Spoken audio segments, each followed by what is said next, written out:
Welcome to another episode of Kelly's Reality. Today, I have the pleasure of having with us Harvey Mason Jr. He is the chairman, CEO, and interim president of the Recording Academy, and also a record producer and songwriter for some industry legends. So I'm really excited to chat with him today about the power of music and how we can all harness that to do some good in our lives. Like I mentioned, I'm a mental Hi, health. Kelly. Well, first of all, hello. I'd like to just jump right Hi. in and get to it. How are you today? Straight to the business. Straight to the business. I like it. I'm Oh, doing good. Thank you for having me. I'm excited to talk to you. excellent. Well, we are excited to have you here and learn some things from you today. Now, as a mental health therapist with my own private practice, and of course, I live right on the border of Detroit. Huge fan of Motown. Music is a big part of not only my life, but also my therapy sessions with my clients as well. I'm a huge believer in the power of songs to help heal people, motivate people, inspire. And there's a huge, actually proven scientific link between music and improving someone's mood, self-esteem. And so I'll often, with my clients and even for myself, have them create different kind of playlists for moods that they're in, specific things they're going through, whether it's a chill out playlist or a pump up playlist to get through a tough time. I'm curious, what impact does either writing or listening to music have on you? I think it's different based on which one you're talking about. For me, listening to music is definitely mood altering, I guess is the best way to say it. Sometimes when you need to pick me up, just as you do with your clients, I'll listen to upbeat music or music that has a great message. And then other times when I need to calm down or I'm settling in or I'm finished work for the day, I want to listen to something more relaxed. Mhm. And music can create that mood and that environment really quickly, and it can Mhm. affect just almost physically you as you listen to it. So for me, Yeah. I definitely am a huge proponent of music and having it impact for the good my mood. And then when I'm writing it, it's really an outlet. It's a place to be able to express your emotions and just get out things that you're thinking and feeling. And I grew up my whole life writing music, so I guess for me it was my personal version of therapy. Yeah. Yeah, I love that. And it really can be so cathartic. Again, even in my personal life, if I have a big presentation coming up, I'll just do my playlist with so I'm a huge 90s and 2000s boy band person. So mine's all, in sync, Backstreet Boys, but that's what gets me going. And I just love whatever mood you're in. If you're feeling sad, sometimes putting on a sad song just helps you vibe with that moment and feel even harder. So I definitely love using the power of music Absolutely. every day. And no matter what you're going through, there's always a song you can turn to either kind of, again, help you feel that mood more or to snap you out of it, get you feeling a different kind of way. Now, do you Yep. have certain go-to songs or playlists that you turn to? Like if you wanted to pump Oh, your well, I too am a fan of a lot of different genres of music. I love 90s music. I love the boy bands, but I do tend to go to a Michael Jackson or a Prince. And then when it's chill or like late night, it's, Sade or somebody like that who I love. But there's so many different styles of music that I listen to. I listen to country, I listen to rap, I listen to pop, and my taste is really kind of weird because it's all over the map. So I'm saying a couple artists that I love, but those are three of probably 100 artists that are on my playlist or in my phone that I'm going through and listening to at the house. Mhm. A nice eclectic playlist. I like it. Now, of course, representing Motown, who are some of your favorite go-to Motown artists? Smokey, I mean, is definitely one of my all-time favorites. And then the Jacksons, talking about boy bands, it was a Mm, great band back in the day. Those are probably some of my favorites, although there's so much great music that came out of that period and that era and that region. So there's just countless artists and countless songs that I could probably rattle off. yeah, yeah, some of the best. We definitely have no shortage. And Detroit is so eclectic too. It's great. It has the Motown, but also has, a rap scene, rock scene as well. So it's a great place for music. Detroit is so eclectic as well. It's not necessarily a city you'd necessarily think of when you think of big music hub, but it's such a cool renaissance with the rap, rock even, and of course Motown. It's a really great city, and I cannot wait to get back into live shows and live music. That's kind of one of the things that filled my summer last year, and so it's hard. I'm definitely missing live music. I'm sure as you are too, and so many other people. Yeah, we've never seen anything like it in this industry for music people and music creators. It's definitely been something that has never happened. It's unprecedented in our industry. It's had such a profound and really painful effect on so many of our people. We actually, through the Recording Academy, have an organization called Music Cares, which we raised over $20 million and distributed it to music people who really needed help with, rent or food or bills or medical care. So it's something I'm really proud we were able to provide it from the Academy, but there's just, it's a really hard time with no live music. People can't make a living. Right. So devastating. And I was actually going to ask you about the Music Cares program, especially now with the artists and so many of the backstage crew as well too. They're affected, and it's just such a ripple effect and very difficult. So sad. Mm-hmm. So I wanted to ask you, speaking of kind of music being poignant, are there any times in your life where someone has told you the story, or you've heard from someone that they've really had an impact and kind of had their life changed by a song you've produced or written? Yeah, and it definitely is a very moving experience when somebody tells you that. And there's been times when people have said, this song helped me get through a relationship or a tough time in my life, or when my father was sick, or things like that. And it's definitely happened throughout my career. And it's not exactly the reason you do music, but it's one of the benefits, I think, of being able to provide somebody some support and some emotional, pat on the backs or just help when they need help. And I think it definitely comes as an extra benefit to people who create art in general, I think, is what you're bringing to the people that are consuming it, whether it's pleasure or a calming effect or it's excitement. You're really able, as we talked at the beginning, you're really able to affect someone's mood or mentality or just their approach to something with your art. So I'm very thankful to be able to do that. I don't take it for granted. And I also, you're also not trying to do it all the time. You're not sitting here, I'm going to write a song that everybody's going to, relate to and feel it has something to do with their relationship or something like that. You're really writing from a personal place, and you hope that you are somehow in line or in tune with other people as they have similar experiences. And if they have similar experiences and you are somehow aligned and in touch with that, then you'll have a successful song or a successful record or whatever it is. And if you're totally isolated and you're in your own world and you have nothing to do with anybody else, a lot of people won't relate to it. So I think that is a differentiator for how a song becomes really successful or impactful. Absolutely. And I love that too, no matter what your genre of choice is, music really is that universal language. And, you don't have to speak the same language as someone, but you put on a song and you can both vibe to it. And it's just one way to bring people together. And I love that. And it's funny too, how sometimes you'll hear a song and it will take you right back to where you were, whether it was back in high school or childhood. And you can just really relive that moment when you heard that song. And I love it's so powerful, and it really speaks to your soul. Absolutely. Yeah. And so when you're writing songs, I'm sure, again, it depends on the genre, the artist, but what do you want people to feel when they're listening to songs that you've written or produced?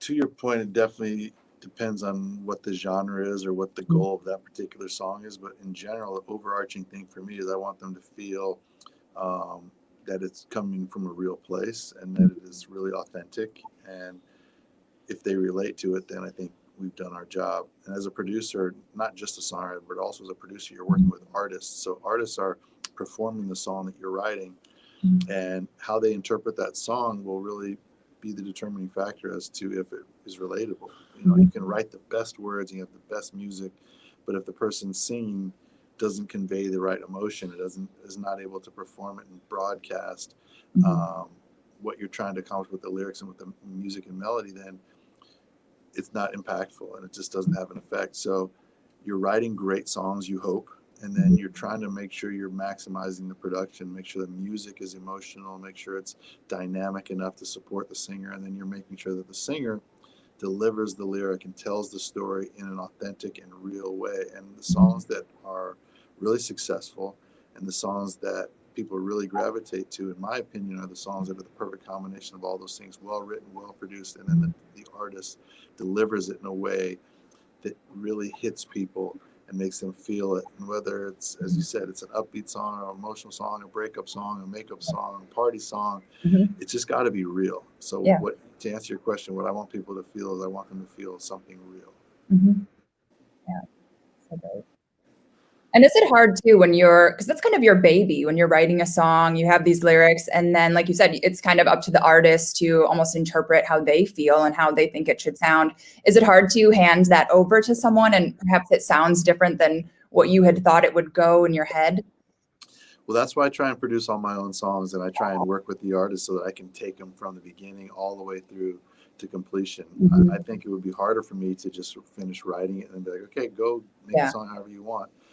But I continue to have a hand in what it sounds like, and everything from the music production to the tempo to the key to the vocal performance to the mix. Those are all critical components to making a really complete package of a song, something I'm really proud of. Yeah, that's awesome. And then how do you kind of keep your own, physical, mental health strong and sharp so that you can, be prepared to produce a song and to do the late night hours that it takes to do that? What do you do behind the scenes to just make sure you're always on? I try and stay really healthy. I try and eat healthy. I try and exercise every day. I, have a routine of really spending some time, like, I won't call it meditating, but it's, thinking of things I want to accomplish, thinking of things that I have accomplished, and giving thanks for things that I've done, and thinking about what I want to do next. And, I do that every day, along with, physical activity. And then, as I said, eating really healthy. But I'm also just that type of person where I like to go. I like to create. I like to make things. And what brings me pleasure is always being on the go. I'm not a person who likes to just sit back and relax and kind of just take it all in. So when I walk in the studio and I'm getting ready to write a song, that's like the greatest thing. It's the best part of my day. Then when I get to record it, then I'm like, okay, well, that's even better than writing it. And then when I get to finish it with an artist, I'm like, this is my favorite part. I just always am excited for the next kind of step in the process. Yeah. And I love that you mentioned the gratitude as well, because that's something I not only preach in sessions with clients, but I really try to focus on myself because, look, there's so much negativity in the world. You don't have to look far for that, but bringing yourself to a place of being grateful for what you have and being a positive person, while not always easy, it's always just so kind of inspiring to do that and to check yourself and be like, hey, yeah, my life is good. I'm grateful for this, and take a positive spin as well. So I love that you seem to practice that as well. I consider myself to be very fat. I'm fortunate, appreciative, and thankful. And I go through the things in my life, and I try and live my life with the attitude of gratitude. Yeah, absolutely. Yeah, I was telling a client that this morning. So the attitude of gratitude, we were just talking about that. And the way to live. Yeah, so vital, because there's always something, even if you're at a really low point in your life, there's always something to be grateful for, and to give thanks for that.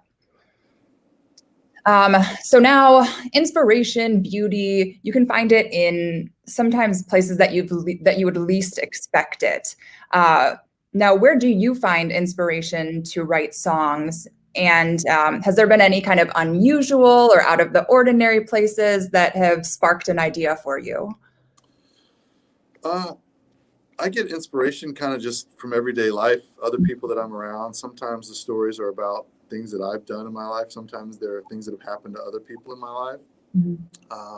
Probably the most unusual thing I've written about is a fight with a girlfriend or a spouse. You get into an argument and then it ends up coming out in a song, and then ends up being very successful. That's happened a few times, which is Wow. always cool. You know, Uh-huh. it turns something kind of less than good into something really cool. Mhm. But then it's just, again, you're just living life, and as you're starting to sit down and create, things come out. It's like almost a data bank in your brain. Every experience you have, everything that you've ingested or input into your system is in there, and it's rattling around. And then when you sit down, if you're in a good place, hopefully you can be a conduit to what's in your brain, out your fingers into the piano or whatever instrument you play. For me, piano, and then it turns into a song. It turns into music. So there's times that you're more creative than other times, but I've always felt that if you are in touch and you're aware of what's gone on in your life and things, and you can recall experiences, then you can always access them and use them for songwriting. That's what I've always tried to do. Yeah. Yeah, I love it because it's like a database of, is it easy for you to, like, let's say you're writing a sad song. Is it easy for you to invoke emotion, like to get yourself in a sad place? Or if you're writing a really happy song, are you able to Yep. kind of transition pretty quick with emotions through writing lyrics? That's the artistic side of, you know, us that make music, and those of us that are like artsy fartsy people, that we can get emotional on you quick.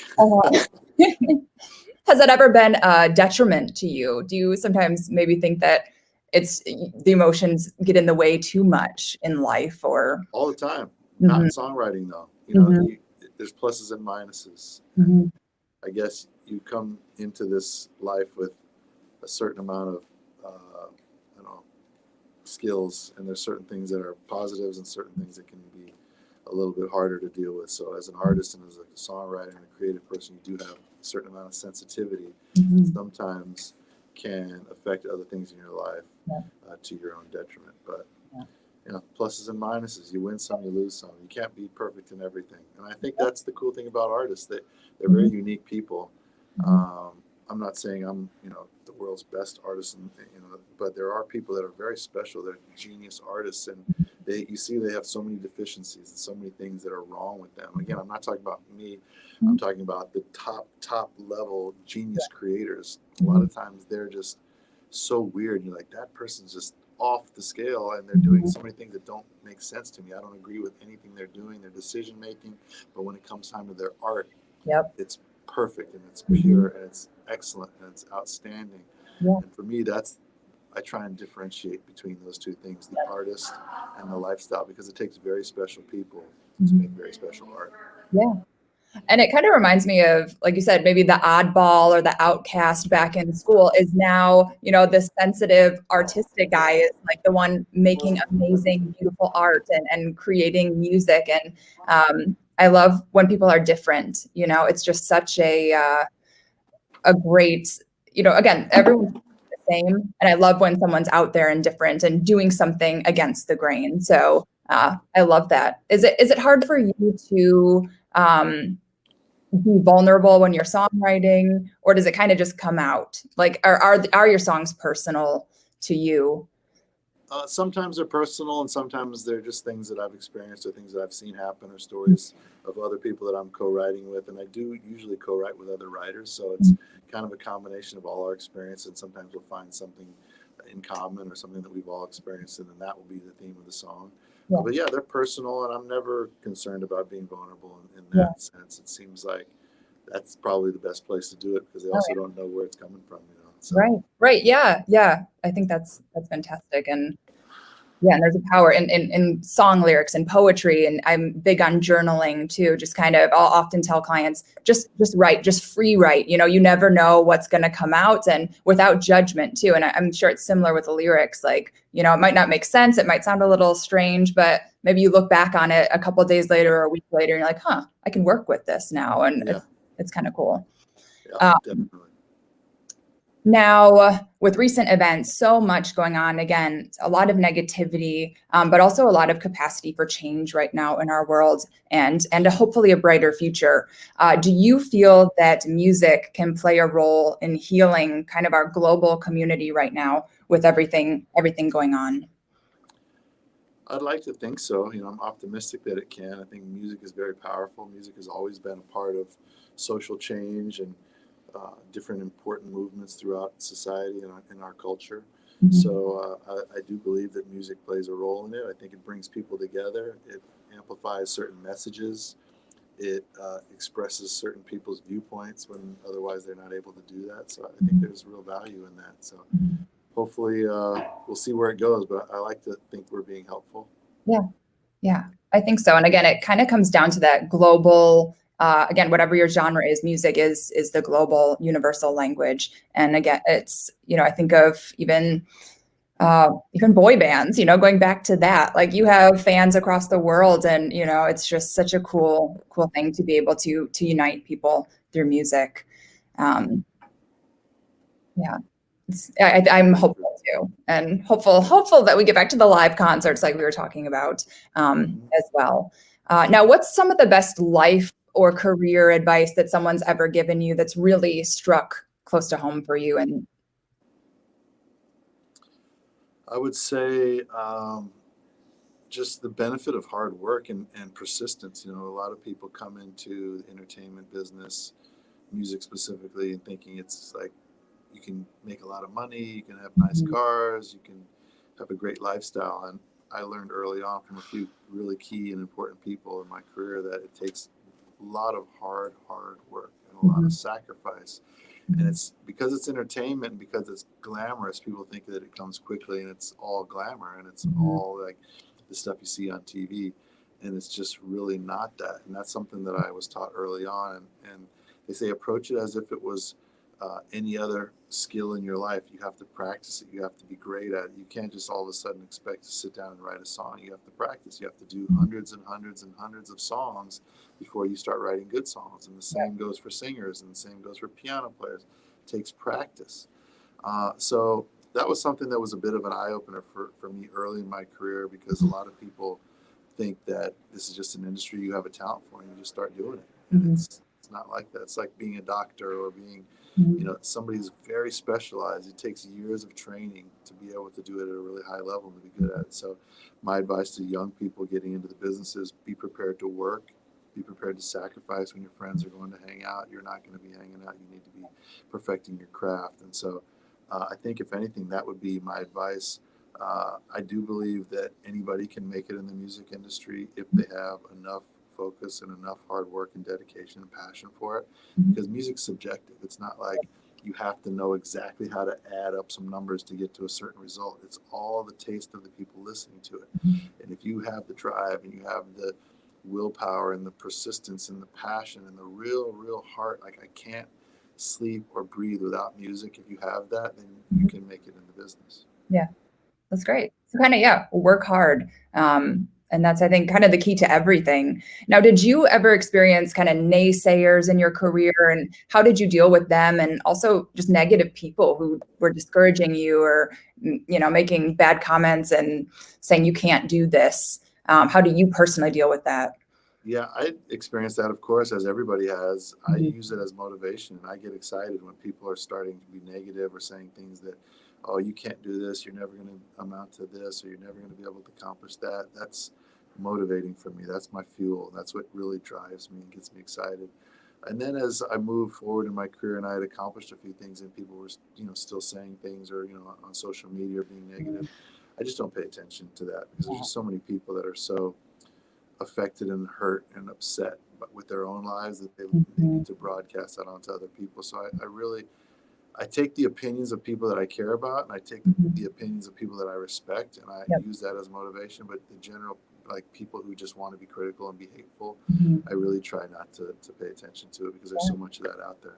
Yeah, and I love that you said, unless it's someone whose opinion I would respect, I don't really listen to it, because especially this comes up all the time in practice with other interviews I've done as well, that just the negative. It's very easy to sit behind a keyboard and hate on someone. But there's a great quote, Brene Brown talks about it all the time. Unless you're in the arena with me, your opinion is not, it doesn't matter.